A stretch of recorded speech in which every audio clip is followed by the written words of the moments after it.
Subscribe कीजिए B news channel को और सबसे पहले ताजा खबर जानने के लिए इस बेल आइकन को भी दबाएं।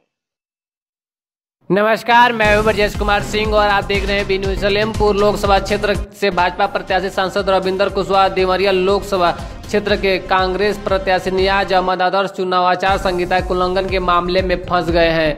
सदर कोतवाली पुलिस ने सांसद रविंदर कुशवाहा व गौरी बाजार पुलिस ने कांग्रेस प्रत्याशी नियाज अहमद के खिलाफ मुकदमा दर्ज कराया है। सदर कोतवाली के प्रभारी निरीक्षक वीरेंद्र पाल बहादुर ने सांसद रविंदर कुशवाहा उनके अज्ञात समर्थकों के खिलाफ मुकदमा दर्ज कराया है।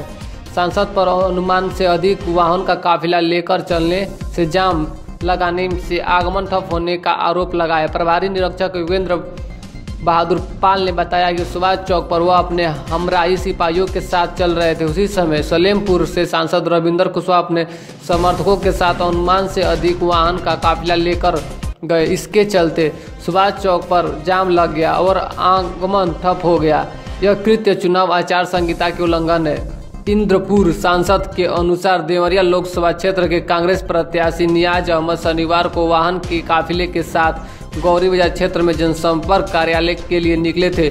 उनके पास 10 चारपहिया वाहनों की अनुमति थी, लेकिन वह 40 से अधिक चारपहिया व 2 दर्जन से अधिक दोपहिया वाहनों के काफिले के साथ चल रहे थे। पुलिस ने रामपुर चौराहे पर वाहनों की जांच की और गौरी बाजार के प्रभारी निरीक्षक अरुण कुमार मौर्य ने बताया कि कांग्रेस प्रत्याशी नियाज अहमद के विरुद्ध चुनाव आचार संहिता का मुकदमा दर्ज किया गया है।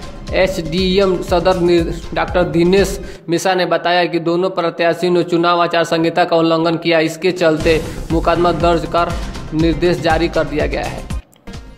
और इसी तरह की वीडियो देखने के लिए बी न्यूज़ चैनल को सब्सक्राइब करें, वीडियो को लाइक करें। मिलेंगे फिर एक नई खबर के साथ, तब तक के लिए नमस्कार, जय।